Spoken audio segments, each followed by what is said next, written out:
Welcome back to episode 3 of From the Horse's Mouth. I'm Austin Rook. And I'm Brian Kowalski. Before we get into our guest speaker for today's show, we wanted to take a moment to recognize April as being Sexual Assault Awareness Month. We here at SAC have joined up with the Planned Parenthood Generation chapter to give light to this issue. If you remember our first show, Bridget Schwartz came on to talk about what PPGen does. If you haven't listened, go check it out now. PPGen has hung posters around campus with QR codes that lead you to a Google Doc where you can share your own consent story or read others. They are also working hard to put together a Zoom forum with trained professionals later this month to hold a discussion around this topic. So be on the lookout for that as well. Now to our guest for today's show, Shafia Zaloom. Shafia is alum of Skidmore and graduated in 1993 and currently lives in San Francisco. During her time at Skidmore, she majored in English literature. Currently, she is a health educator, parent, consultant, and author whose work centers around human development, community building, ethics, and social justice. Her work has been highlighted in the New York Times, US Today, PBS, and NPR. Her book, titled Sex, Teens, and Everything in Between, along with her other articles, can be found on her website, which is linked in the description. We both really enjoyed this talk, so let's get into it. Welcome, Shafia. We are so excited to have you here today. If you could just start by talking a little bit about yourself, your Skidmore experience, and what motivated you to become a health educator. Well, first, thanks for having me. And I am class of 93. So I started Skidmore in 1989, the end of the 80s, an interesting era for sure. And had grown up in California my whole life, had family from the East Coast who were on the East Coast, definitely wanted a different experience and thought that was going to be part of my college education. So only applied to East Coast schools and went, and it was interesting. There were a couple of us from California and we were sort of these anomalies, right? Because it was a while ago and not a lot of people were going so far for an education. And Skidmore attracted me, one, because it didn't have a Greek system, two, because it had awesome arts and literary studies and those really strong departments. And those were the things I was most interested in. Loved also the outdoors and being close to the Adirondacks.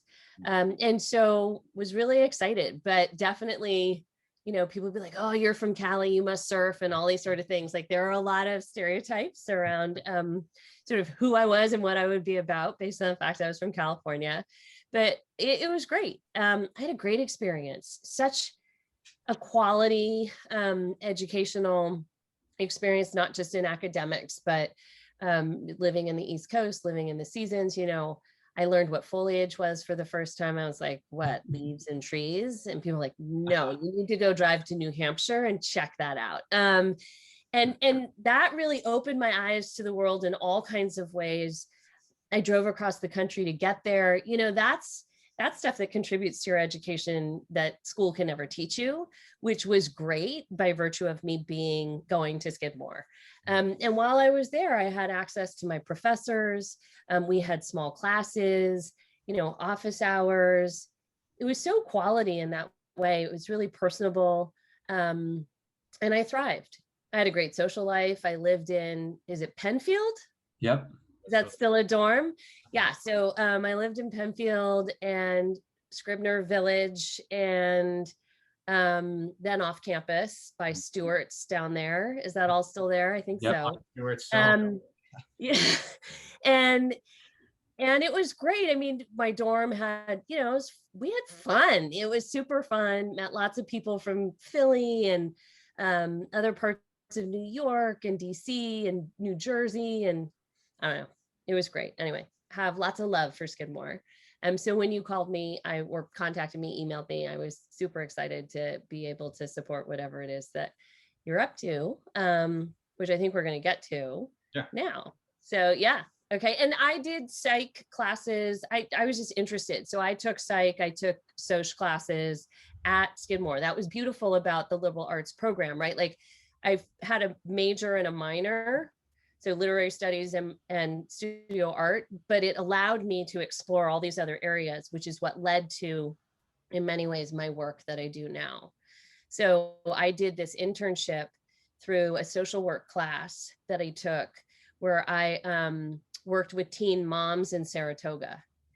And in some ways, that's sort of what started taking me towards health education and what I do now. Yeah. Awesome. So obviously, April is Sexual Assault Awareness Month. We have teamed up with PPGen at Skidmore, the Planned Parenthood club here, and we really wanted to just shed some light on this month. So we were just wondering if you could maybe talk a little bit about the significance of it and what it means to you. Yeah, I mean, Sexual Assault Awareness Month is so important, I think, for all of us, right? Like that this is sexual violence is an issue that touches all of our lives, whether we know it or not.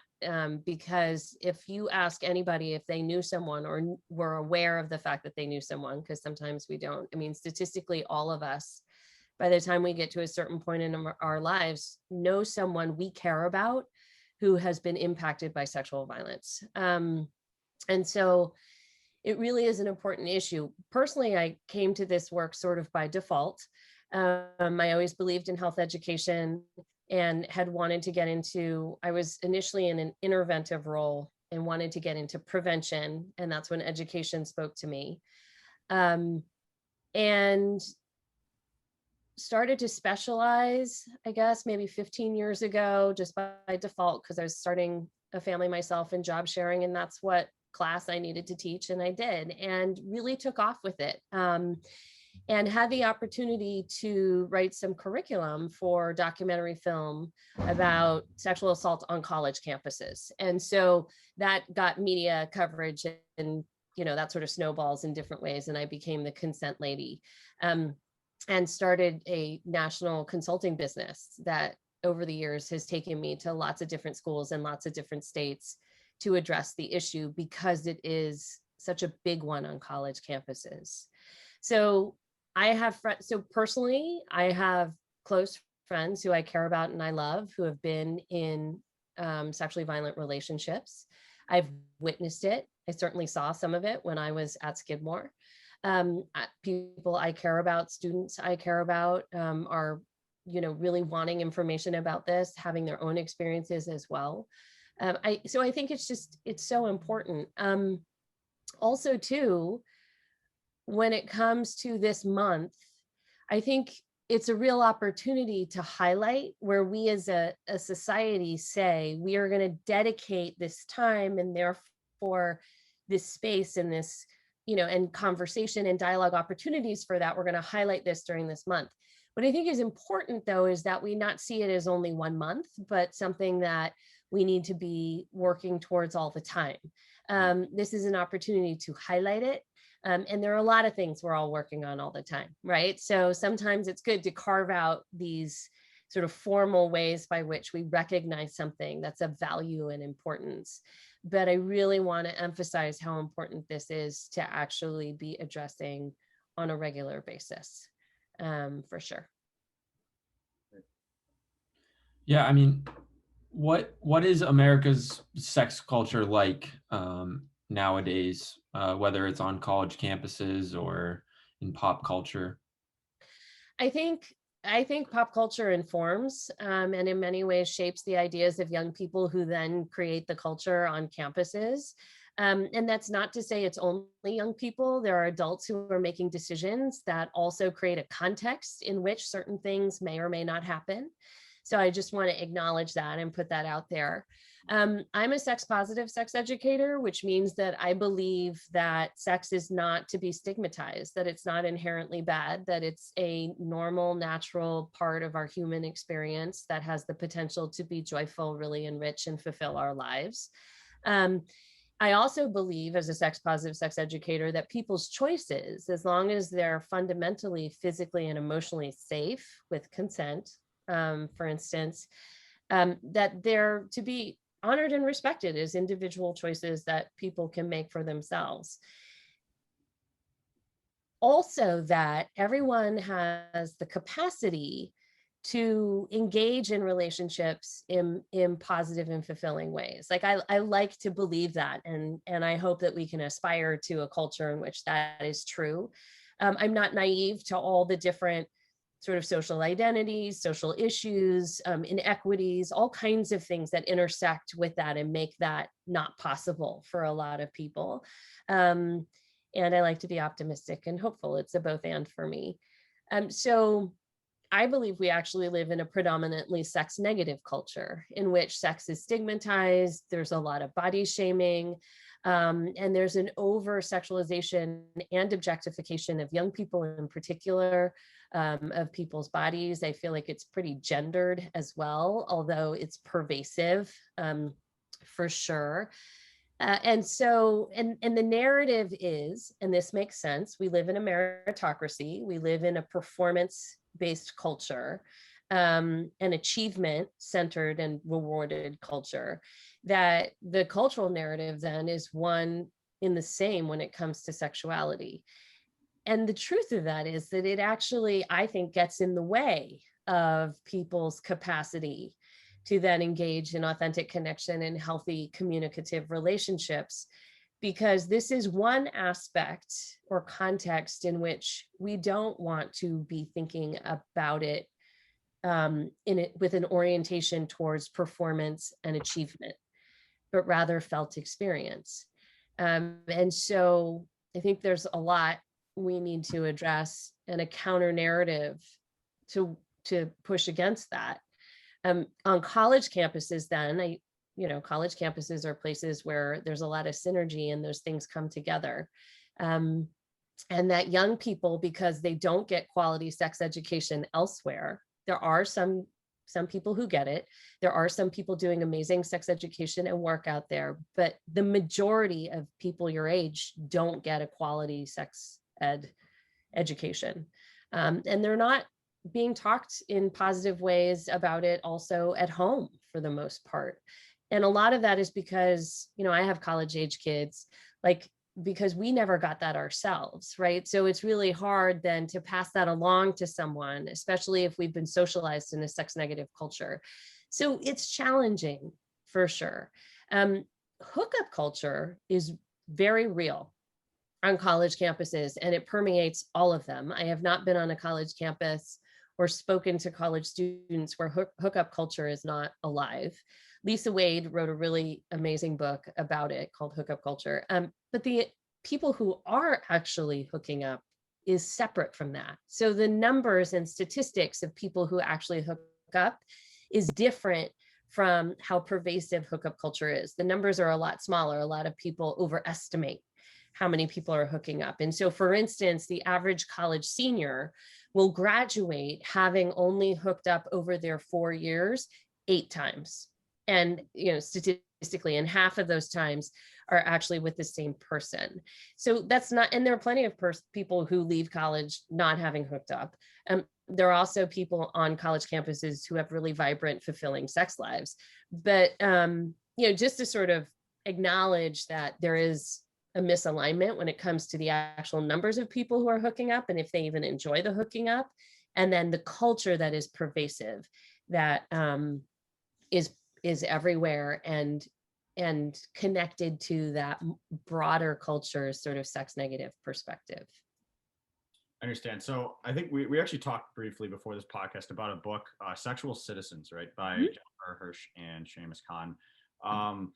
I thought you presented some pretty good findings that you heard from that book regarding sexual assault numbers. And if I remember correctly, I think there's a little change in it throughout the years. Is that correct? There is and there isn't. The numbers pretty much align. So if you look at, for instance, the numbers in Sexual Citizens, and that they're basing that on research. And if you look at other research, the American Association of Colleges and Universities recently did an updated study. And then also the National Sexual Violence Resource Center. When you look at the numbers, the American Association of Colleges and Universities have found the numbers to be, 1 in 4 women, 1 in 8 men, and 2/3 of those assaults happening within a context of partying or alcohol use and other substances. So that's kind of that basic statistic. That same statistic is found and cited in Sexual Citizens, which is sort of this landmark, very current, larger study that they did at Columbia University. And then the National Sexual Violence Resource Center is more inclusive of a broader sort of population. And their numbers are also 1 in 4 before the age of 18, and 1 in 6 for men. So 1 in 4 for women, 1 in 6 for men. The American Association of Colleges and Universities, their study also too found that on some campuses, the number for women was upward of 33% assaulted during her college experience. So the other thing that's also noted, and I think is important to recognize, is that a disproportionate number of people who are assaulted identify within the LGBTQA plus community. And a lot of that has to do, so there's misogyny, but there's also, transphobia, homophobia, and elements of that that are a part of this conversation, an important aspect of it for sure. Yeah, I guess my next question would be like, looking at the pop culture around sex in our country, I think there's expectations for women, there's expectations for men, for all members when in that situation. Could you talk a little bit about those expectations and how real they are, or what should the expectations be? Gender is a really big part of this conversation, right? And it's really interesting. You could ask everybody who's listening right now, if you go ahead and sit like a stereotypical male, right? So go ahead and do that. I can see you guys in your screen, like sit like a stereotypical male. Yeah, I see you like spreading out, you got your man spread going on. Okay, now sit like a stereotypical female. Even in a Zoom room, I see everybody contract and make themselves smaller, right? So you go from this like taking up space and feeling entitled to space and sort of spreading out, to then going and contracting, making your body smaller, crossing legs, sitting up straight, coming to attention. You contract to make your body smaller. I can do this with a room of 6th graders. I don't have to explain anything. They know exactly what I'm talking about. I'll do it with a room of adults. I do it with college students, high school students. Gender socialization is a really powerful thing, right? And so I think it's an important thing to reflect upon. And the gender norms are a lot of activities and ways by which you can identify gender norms. I call it the gender paradigm, because if you break down the norms within the binary of male and female, you'll see, if you make a list of what those expectations are, they really reinforce each other and keep each other in place. And I think that's also why it's so hard to break out of those or to make progress in creating shifts and changes, is because a lot of it's about power, right? And we have that conversation around privilege when it comes to race and, a lot of other social and political identities. But they reinforce each other, keep them in place for each other. And so it's really hard to then create a shift. And because it's also all about like preserving a certain amount of privilege, certain ways by which we're comfortable, our society and many systems within it are structured around it. It also is pervasive within certain contexts, and sexuality is one of them, especially because we tend not to talk about it so much and how it plays a role. So traditional gender norms are typically binary, right? Which means one opposite. So male, female. You've excluded a huge number of people just by, having a binary that's so pervasive and influential in of itself. Like all folks who are gender expansive, non-binary, conforming, transgender, like all those folks actually in some ways get excluded, depending. And so I think that's important to recognize. And then the other piece is, for instance, okay, so if I said, what are some male expectations, stereotypical sort of gender norms for men? What do you think the primary ones are? What would you guess? Sexual expectations for men, you'd ask? Yeah, or just in general in relationships, right? Like what are some, we could break it down too, like for bodies, male bodied people. Like strong and big and powerful. Strong and big and powerful, right? You got to have like an 8-pack, okay? Like Alexander Skarsgård or whatever in Tarzan. I mean, this sort of to be built, to be tall, to be big, bigger is better in all kinds of realms. And then when it comes to gender norms specific to bodies, and our bodies matter when it comes to sexuality too, and females, what are some of the gender norms? Now there's sort of this like slim thick, right? Like slim thick, large breasts, long hair, typically also long legs, be strong, but not like bulky, but definitely lean. Like and these are also synonymous with being hot, right? So that's another cultural term that's attached to gender. And then another thing would be for, double standards around sex. So for men, it's always be in charge, initiate, know what you're doing, and then for women, it's you're valued for your desirability and your appearance, right? And then also be experienced, have enough experiences so you have some, but not so much that you're slut shamed, right? And labeled like a whore, kind of thing. And there's the equivalent, right, language for boys and men too. But those are some examples of things that a lot of people, and that like one's supposed to be dominant, one's supposed to be submissive, and how those are sort of common things that come up, but also tend to surface in interpersonal relationships around sexuality, for sure.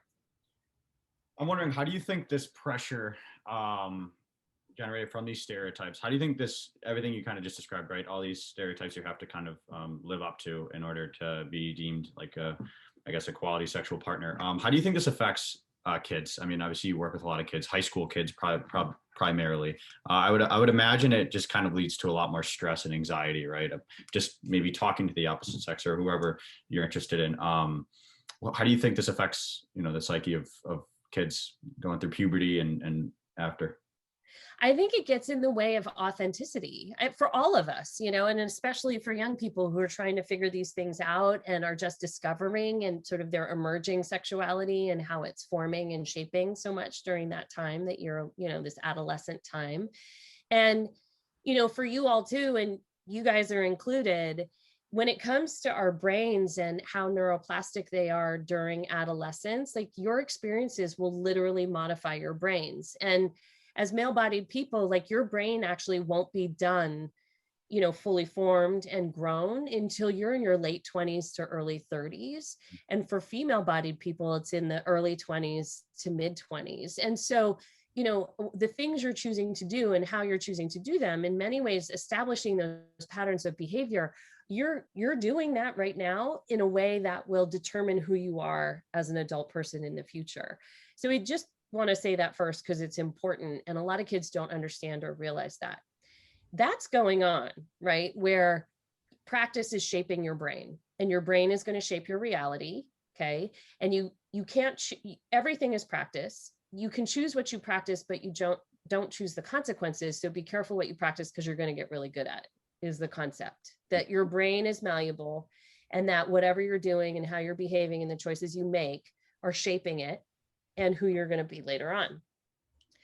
When we give kids gender specific cultural scripts, okay, which is basically what it is. So if you don't have a narrative going on at home that's saying to you, in the realm of sexuality and gender and everything else, and typically we're just perpetuating this stuff generation to generation. And to be fair, it's so important to acknowledge too, there are people that are outside of these norms, but tend to be outside of the norms, right? Like that there's still a majority culture that provides kids with a script of gender expectations, which is why I can say to a class of 6th graders, like, do this, and they all know what I'm talking about. And their brains so they're reading from the script, they're acting from the script. They don't necessarily understand or know why. They don't have any practice in thinking about it critically. They aren't necessarily guided in self-reflection to understand what they want and what they don't want of the script. And it's shaping their brains and their behaviors. The longer you read from a script, the higher the probability you are going to assume that character and that role later in life. Interesting. Yeah. That's why that's how gender socialization happens. That's why it's really powerful. And because it's forming a part of our brain, it's happening during these really formative years. Later on in life, a lot of the time when we're caught up in a moment, we have this other part of our brain, which is the one that's still under construction for you all, and is also why teenagers are notorious or stereotyped, and college students for doing dumb stuff, right? Like making bad decisions, is because the part of your brain that's supposed to manage your monkey brain, like your lizard brain, that's about survival and pretty well developed by the time you get to high school and college. And it also has to do with emotions and impulse. The part that's supposed to manage it is not fully developed until what I told you. So, if it's shaped, if that's the brain that's being shaped and influenced right now, that's the one that we tend to default to in clutch moments. Does that make sense? Yeah. And we don't always have the time to access what's in the cognitive, sort of the cerebral cortex, or the prefrontal cortex, of our brain. And so, it has a lot to do with then why these things show up in our relationships at this time, and that you all are exploring them and beyond. For sure. We see it all the time in lots of relationships of people of all ages. Okay. Yeah. So then you mentioned here the difference between expectations and reality, and, following the script versus, you feeling something inside that maybe goes counter to the script you have been prescribed by society to follow.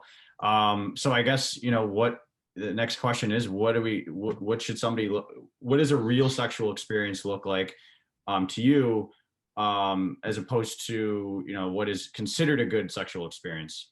Obviously, you described what a good sexual experience is supposed to feel, supposed to go like. So I guess it's more so, what's a real sexual experience? Yeah, so any sexual experience is going to be real, right? Like in terms of, and that's an important aspect of empathy, which is fundamental to this conversation, and your capacity to actually have real sexual experiences that are healthy, is that like we honor people's experience as their truth, right? Like that's an empathic way to talk about sexuality and to think about it. If we're talking about like the culture, the greater culture's narrative of what good sex is, and what young people through media, through other social institutions that create context in which we understand ourselves and our sexuality and it develops. When we talk about that, the narrative tends to be really performative, like I had said before, right? Like it's a performance. It's something that you do where you're acquiring experience, right? You want to be acknowledged for being desirable, or acknowledged for, conquest, or achieving a certain amount of skill and or experience. And I'm going to put that in quotes. And so that actually is really one-sided. If you're talking about a performance, like think of the baseball analogy. Are you familiar with that when it comes to talking about sex? Right? Like I haven't heard that one yet. No. You haven't? Okay, so I'm dating myself, so that's a generational thing. But we used to have Oh wait, well, I guess it depends on which one we're referring to. Well, so the baseball analogy of like if you get to first, Oh, second, okay, yes. home run. Okay, yeah. Like, right? Like, so when we use, that's a good analogy as an example of our cultural sort of narrative when it comes to sex, right? So you have two teams, they're in competition with each other. When you have two teams in competition with each other, there's a winner, there's a loser. Okay, Debbie Rothman and Al Vernacchio, they talk about this, they're sex educators. There's a progression that you have to go from first to second to third to home, right?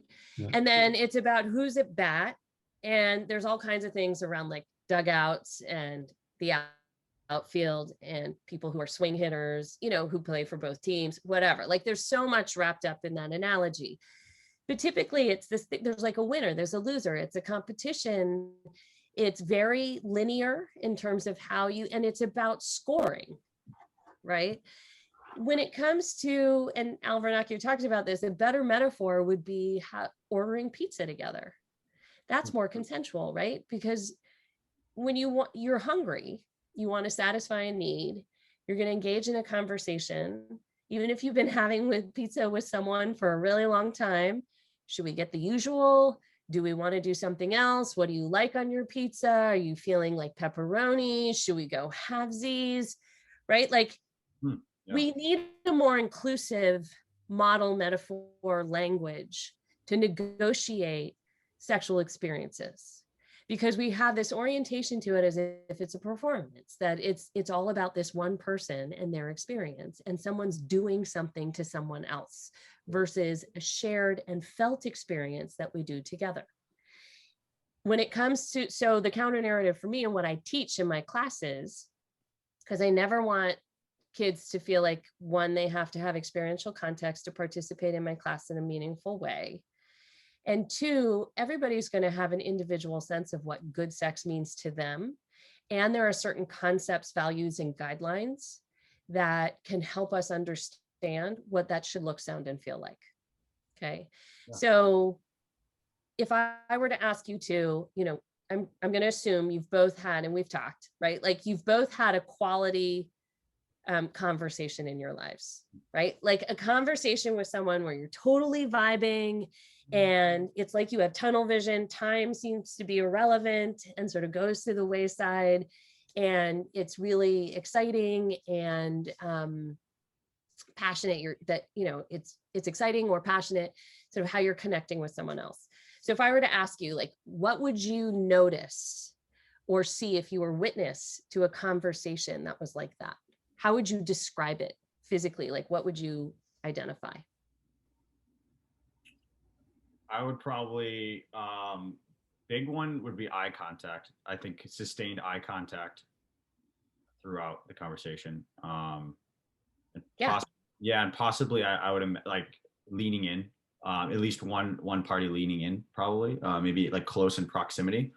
So it may be a feeling of comfortability that might be what's being represented there. Yeah, okay. I would say like body language, like they're open, they're smiling, like they're enjoying it. You can just tell they're both kind of on the same page. Yeah, for sure. And there's probably a give and take. Is anybody on their phone? No. Is anybody like, talking to other friends or buddies who are, 50 yards in the distance, like, wait for me, I'm on my way? No, right? They're right there. There's presence and there's sustained eye contact. You mentioned seeing joy, smiles maybe in their faces, or if it's a more serious conversation, what might you see? Care, concern, something like that, right? The leaning in, the body language is really important. You talked about open body language, right? And depending on the context, because that's everything in relationships, there might be a little leaning in. And my guess is you also see active listening, right? So maybe some head nodding, that people are going back and forth with the conversation too. It's pretty equal. Okay. Now you started to talk about, Brian, like what the embodied experience of that would be, the emotional embodied experience. You said you would feel comfortable. What allows for comfort? Like what cultivates comfort? I'd say trust is probably, trust for each other, a genuine trust. Yeah, exactly. There's a fundamental level of trust, right? That someone is not going to exploit what you say. They're not going to go trash talk. You feel a certain level of trust, and that's going to be different for everyone, right? Depending on how much we reveal. That's true of all our conversations. That you're going to be somewhat safe in this conversation. Okay. What other emotions might be happening inside while this is going on? Trust, safety. What else? Which means you're like it's probably honest, right? Yeah, like you're also like eager to find out like more about this person if you don't know much about them, or so curiosity, right? So you're probably feeling curious. It's probably kind of exciting, right? Like in an appropriate way, depending on what the content of what you're talking about is. Your passion may be stoked in some way. And, before we talked about safety and trust, which is typically indicative that there's like honesty present, right? Like that you're trusting that this person is being honest with you also, and it feels really genuine, for sure. So you're feeling safe, you're feeling like you can trust the situation. What if it got awkward? What do you think would happen? Because life gets awkward. You Yeah. both like laugh it off almost and just like kind of move on. Yeah. Acknowledge, maybe laugh about it, or just be like, oh, that was awkward, and move beyond it. Okay. What's the feeling you're left with afterwards? What's the feeling you're left with afterwards? I would say just, I guess, satisfaction, even if it's not a great conversation, but it was still engaging. Like if it was about something maybe not so happy, I think it would still be a sense of satisfaction and like completeness that there was a sincere moment shared between two individuals. Right on. Yeah. Okay, good. Anything else?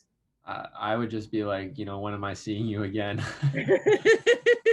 When can we talk again? Yeah, What if exactly. it was someone on a train ride or on the airplane ride for like an hour or two? You live in totally different states and whatever else. And then you're like, okay, I guess we're never going to see each other again. When you look back on that experience, what would the feeling be? I would just have like a appreciation and like, hey, like I had this awesome conversation. Like I feel like it doesn't happen much nowadays with all the iPhone stuff and like that. So yeah. Yeah, for sure. And then the other part of it is, if you were talking about something that was really of interest to you, what might you feel afterwards? And there was curiosity, you were interested in each other. What might the byproduct of that be that you like felt like? you grew as a person almost, like you Yeah. learned something and you developed your ideas further by listening to the other person. Yeah. And so those are the guidelines we could probably all recognize, that those are qualities of a good conversation, but they're going to feel different, somewhat individual, and mean different things to different people, whether it's the person on the airplane, right? Like some people are totally open to having rando conversations on an airplane with someone next to them in a way that you're really vibing and get into it, if that's the energy that, you share. Other people are a little more reserved. It all depends on your social style, right? For sure, too, and your personality and how open you are given different contexts and situations. So that's what allows for the individuality in this. But sex is a dialogue, it's an expression. And so anybody who's had a quality conversation knows what a good sexual experience should actually look, sound, and feel like. Mm-hmm. Even if it's just for the 45-minute, plane ride, or the 20-minute train ride, or whatever it is. Everything you described to me was a felt experience. There was nothing about a performance as a part of that. Mm-hmm. Did you pick up on that? Like there was nothing performative about what you described to me. Right, yeah. So quality, good sexual experiences are a felt experience, much like a conversation. It's one of the ultimate forms of expression. And so you don't actually have to have had that good sex to understand in an empathetic way, right? Where you can connect. It's not exactly the same thing, but it's similar, right? Like what those feelings would look, sound, and feel like when two people are connecting authentically, even if it's just for physical gratification.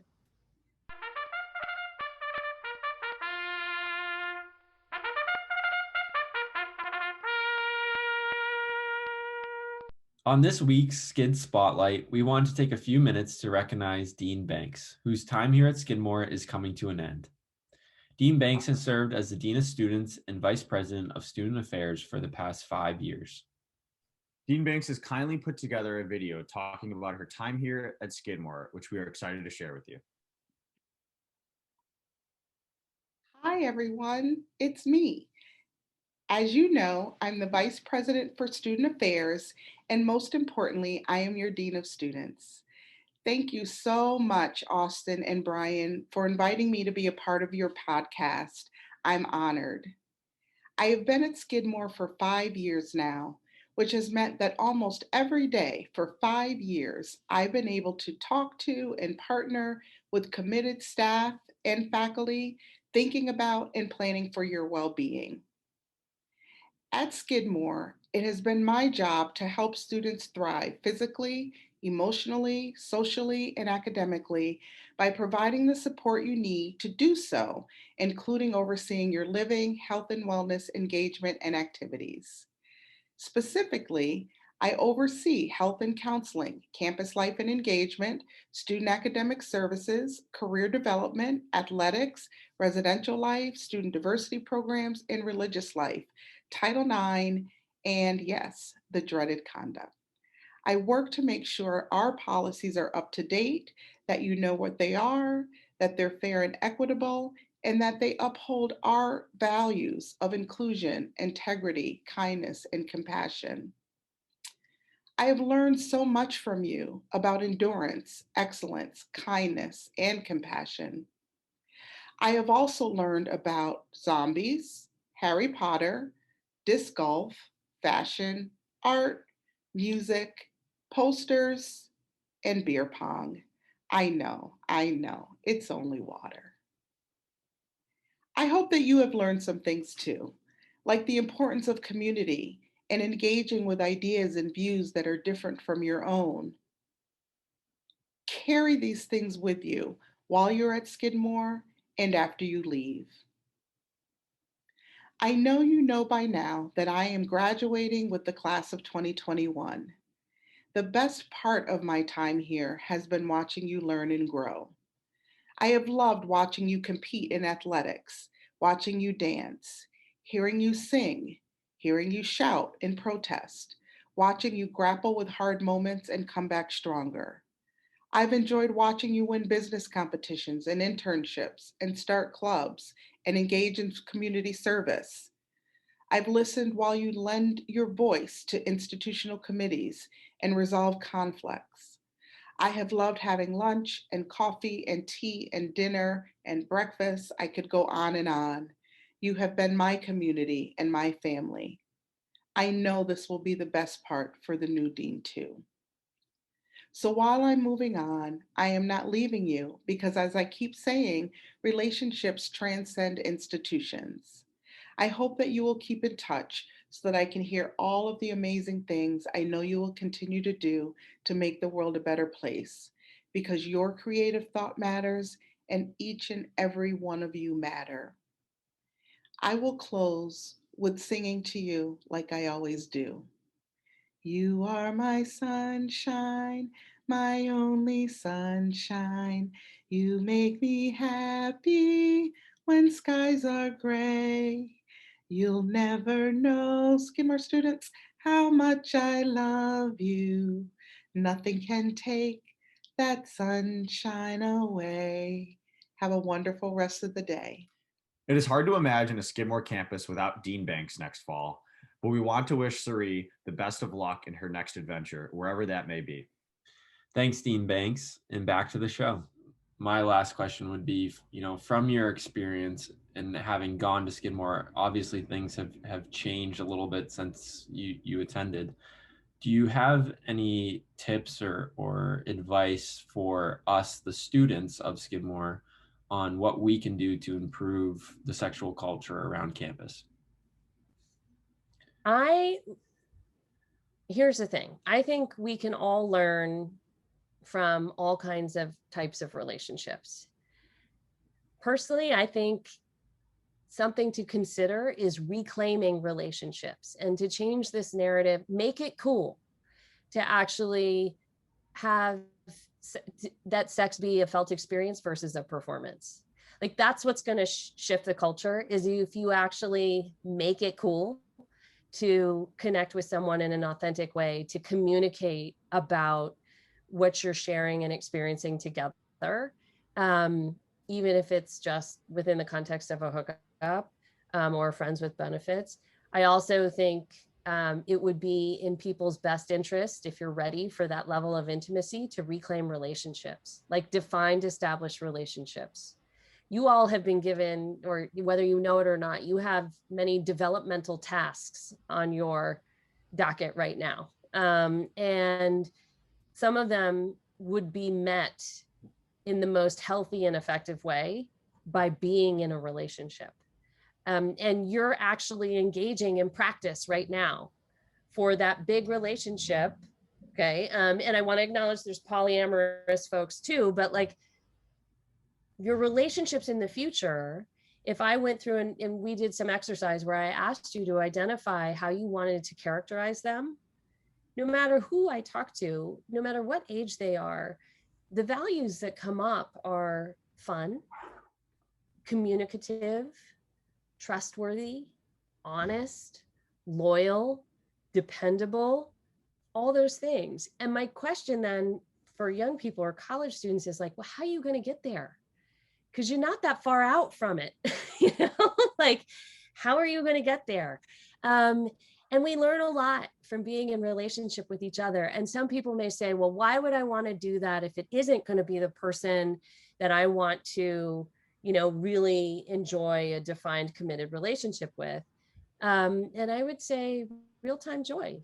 Like, when you leave college, I still have friends from college who, we don't live on the same coasts, but that didn't keep me from connecting with them in a meaningful way. And my relationship with them, whether I've, you know, saw them last year or haven't seen them in 20 years, totally contributed to who I am as a person now.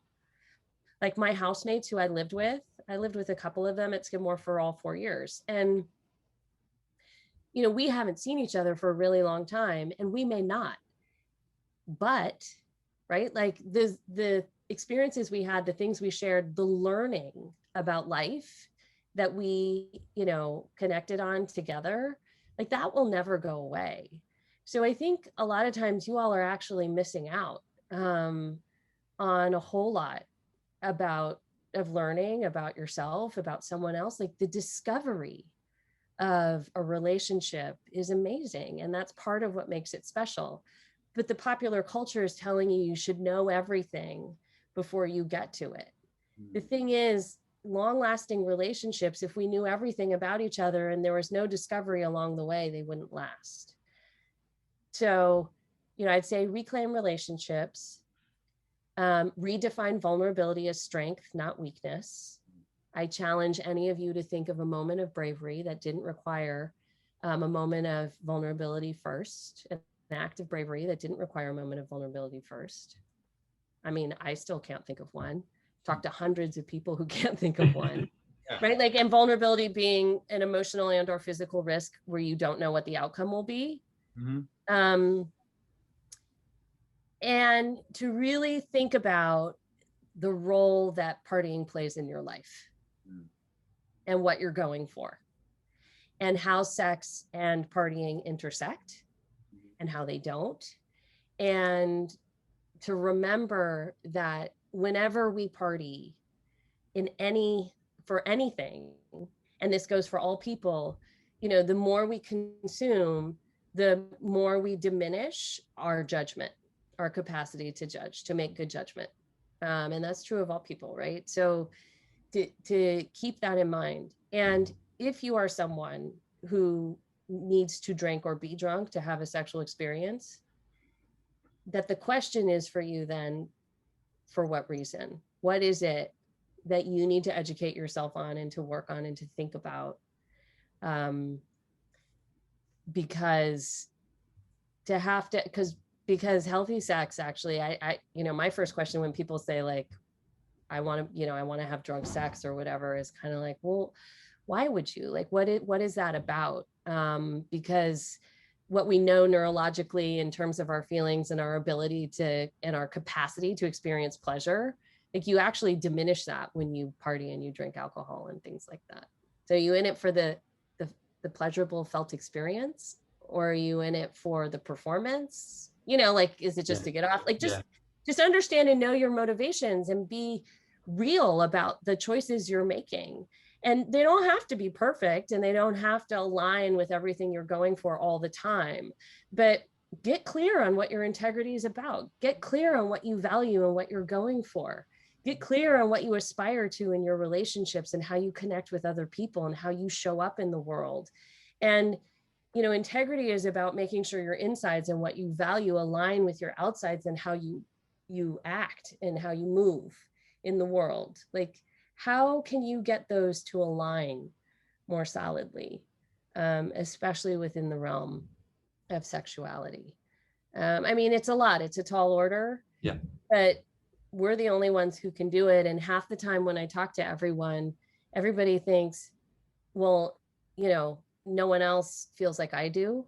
And everyone's longing for connection and for something real, and that awesome felt experience, but they don't think anyone else is when everyone else is. So, as much as you can bring the walls down and push up against the sort of more negative narrative and live a more positive one, I think it'll serve you. And that's a good question with everything. Mhm. Yeah, Does it serve you? definitely. Does it serve you? Like, what are you going for, and does it serve you? Yeah, that was great. I really appreciated that.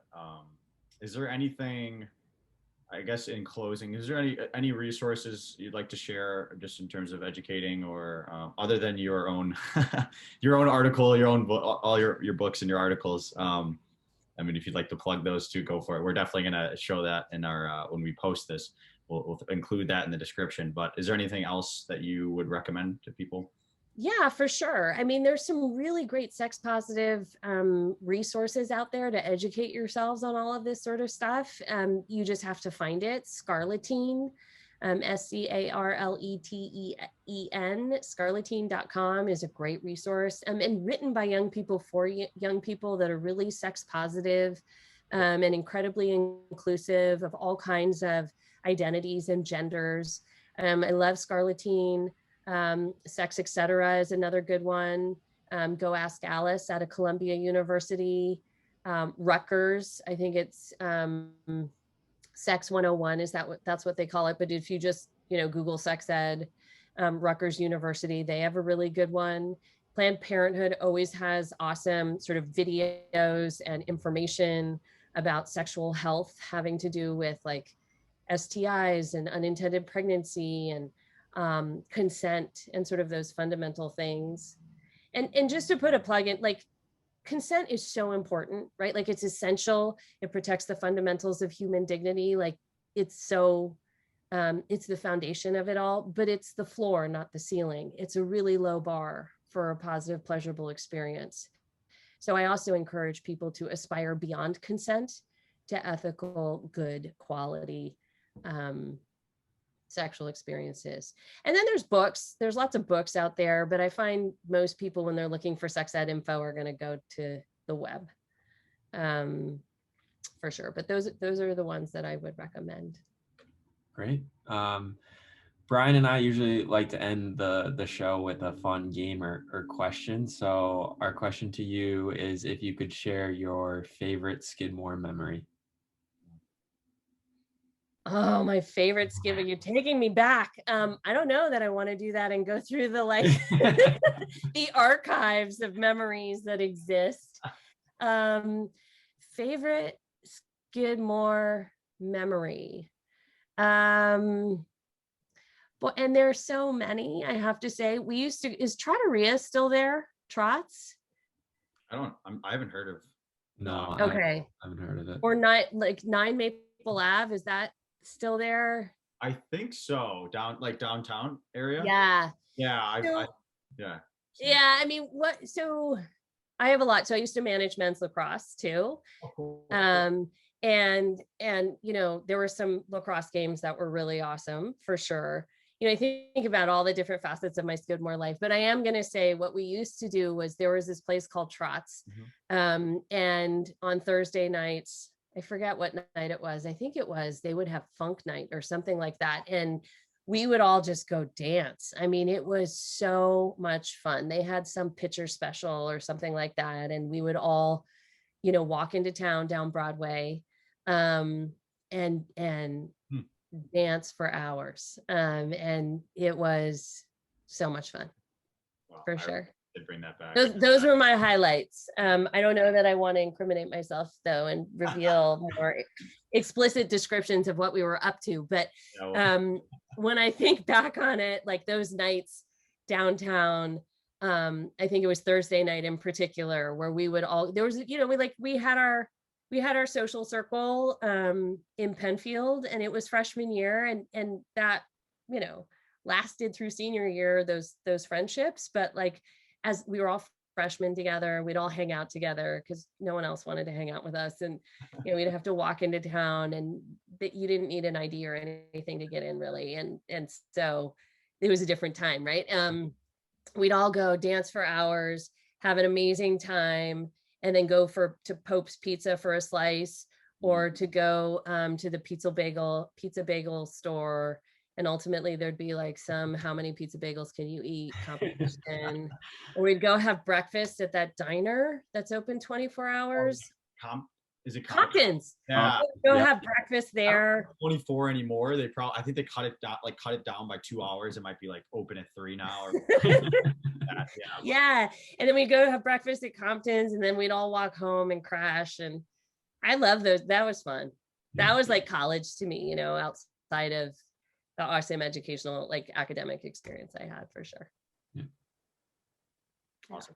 Well, we just wanted to thank you again for being on the podcast and sharing all of that information with us. We really appreciate it. My pleasure. Thanks for having me. And, if anybody listens who has questions about any of this stuff, you can contact me through my website and I will respond to you. You can email me. And I have former students in your student body as well. And, they're actually pretty well educated and could be good resources too, for sure. But people are more than welcome to contact me too with specific questions if they want resources or just answers about anything in particular. Great. And we'll be sure to include all of that in our post of this podcast too, all that information you provided at the end for resources, and then your own website, your own work. So it'll all be there. It's very helpful. Austin, anything else? No, I just want to say, thank you so much for coming on. We really appreciate you taking the time.